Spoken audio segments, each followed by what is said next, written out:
Bismillahirrahmanirrahim. Assalamualaikum warahmatullahi wabarakatuh. Alhamdulillahirrabbilalamin. Puji syukur kehadirat Allah subhanahu wa ta'ala. Salawat serta salam kepada Nabi Muhammad sallallahu alaihi wasallam.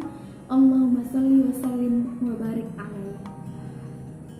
Saya ucapkan terima kasih kepada dosen pengampu Ibu Maisarah MPD yang telah membimbing saya sehingga saya dapat menyelesaikan proposal saya. Perkenalkan, nama saya Erwinda Jayanti dari PIAUD 3 semester 6. Di sini saya akan mempresentasikan hasil proposal saya yang berjudul Pengaruh Sentra Pembelajaran Ibadah terhadap kemampuan praktik sholat anak usia 5-6 tahun. Pada proposal ini, saya membahas 3 bab. Yang pertama, pendahuluan. Bab yang kedua ialah tinjauan pustaka. Dan yang bab ketiga ialah metode penelitian.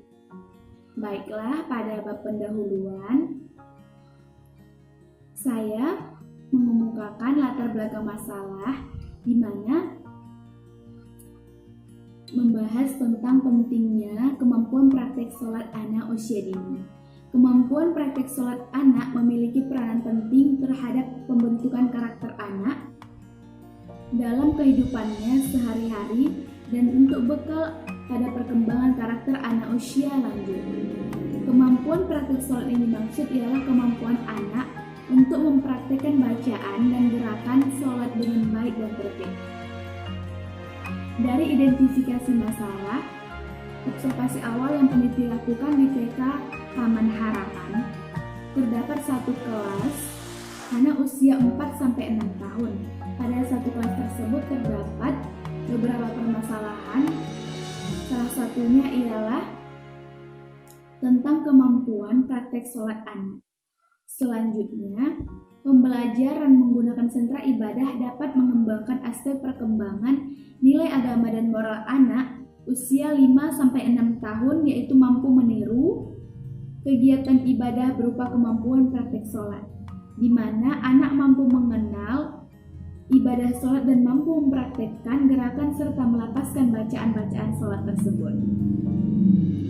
Selanjutnya, dari latar belakang masalah tersebut, peneliti merumuskan 3 rumusan masalah. Yang pertama, apakah terdapat pengaruh sentra ibadah terhadap kemampuan praktek sholat anak usia 5-6 tahun di TK Taman Harapan? Yang kedua, bagaimana pelaksanaan praktek sholat anak usia 5-6 tahun di TK Taman Harapan? Dan yang ketiga, bagaimana pengaruh sentra ibadah terhadap kemampuan praktek sholat anak usia 5-6 tahun di TK Taman Harapan? Dari rumusan masalah tersebut, maka tujuan peneliti ialah yang pertama untuk mengetahui apakah sentra ibadah dapat mempengaruhi kemampuan praktek sholat anak usia 5-6 tahun di TK Taman Harapan. Yang kedua, untuk mengetahui pelaksanaan sholat anak usia 5-6 tahun di TK Taman Harapan. Dan yang terakhir, untuk mengetahui pengaruh sentra ibadah terhadap kemampuan praktek sholat anak usia 5-6 tahun di TK Taman Harapan.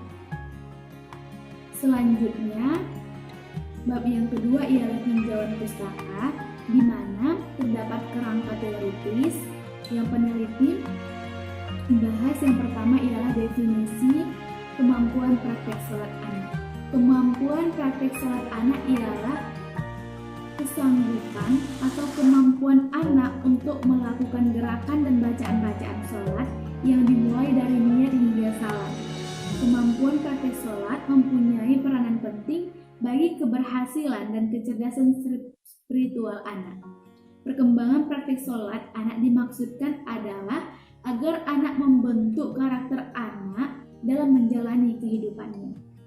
Adapun yang kedua ialah indikator kemampuan praktek sholat anak usia 5-6 tahun. Yang pertama ialah menirukan gerakan sholat dengan benar. Yang kedua, melapaskan bacaan sholat. Yang ketiga, menirukan gerakan sholat dengan baik dan tertib. Selanjutnya ada definisi sentra ibadah.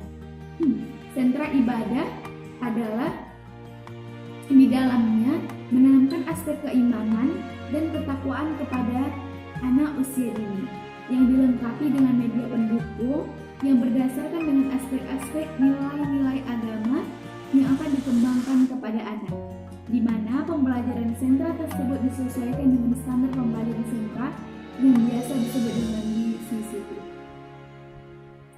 Selanjutnya, kerangka teoris yang membahas tentang langkah-langkah model pembelajaran sentra yang terdapat pada 4 pijakan. Yang pertama, pijakan lingkungan main, yang kedua, pijakan sebelum main, yang ketiga, pijakan saat main, dan yang keempat ialah pijakan setelah main.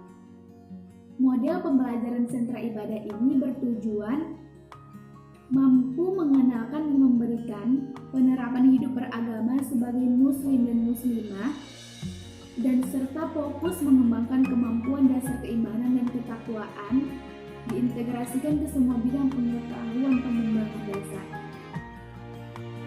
Nah, dalam model pembelajaran sentra ibadah ini juga terdapat kelebihan dan kekurangan dalam model pembelajaran ini. Selanjutnya, terdapat penelitian relevan. Dalam penelitian ini membahas tentang keterkaitan antara kemampuan praktik sholat anak dengan pembelajaran model sentra ibadah. Yang mana yang pertama ialah peningkatan kemampuan praktik sholat melalui metode demonstrasi dengan media audio visual pada kelompok B di RA Masito Meliken Bantul oleh Suharyati tahun 2018. Yang kedua, penerapan sentra ibadah di Taman Kanak-kanak Islam Excellent Bukit Tinggi oleh Jilarani Rismarini Francisca Saharul Ismet tahun 2018. Dan model pembelajaran sentra ibadah dalam mengembangkan praktik sholat di pendidikan anak usia dini Islam Mibras Padang oleh Nur Fitriana tahun 2012. Dari pembahasan tersebut, maka peneliti mengajukan hipotesis berupa terdapat pengaruh sentra ibadah terhadap kemampuan praktek sholat anak usia 5-6 tahun di TK Taman Harapan. Nah, yang selanjutnya yaitu metode penelitian pada bab 3, di mana yang pertama ialah lokasi dan waktu. Lokasi peneliti ialah TK Taman Harapan, Kecamatan Medan Perjuangan. Waktu semester genap tahun ajaran 2020 sampai 2021. Desain penelitian menggunakan pre-eksperimen design, di mana eksperimen yang belum sungguh-sungguh karena masih terdapat variabel lain yang mempengaruhi tetapi diteliti dalam penelitian tersebut. Selanjutnya, populasi dan sampel. Populasi yang peneliti gunakan ialah seluruh anak usia 5-6 tahun. Jumlah keseluruhan ialah 20 anak, dan sampel menggunakan random sampling yang berjumlah 10 anak. Selanjutnya, teknik pengumpulan data berupa tes informal untuk mengetahui tingkat kemampuan praktek sholat anak pada usia 5-6 tahun di TK Taman Harapan. Dan yang terakhir, teknik analisis data, yaitu yang pertama uji normalitas, yang kedua uji homogenitas, dan yang terakhir ialah uji hipotesis. Demikianlah hasil proposal yang dapat saya sampaikan. Jika terdapat banyak kesalahan dalam penyampaian saya mohon maaf. Kepada Allah saya mohon ampun.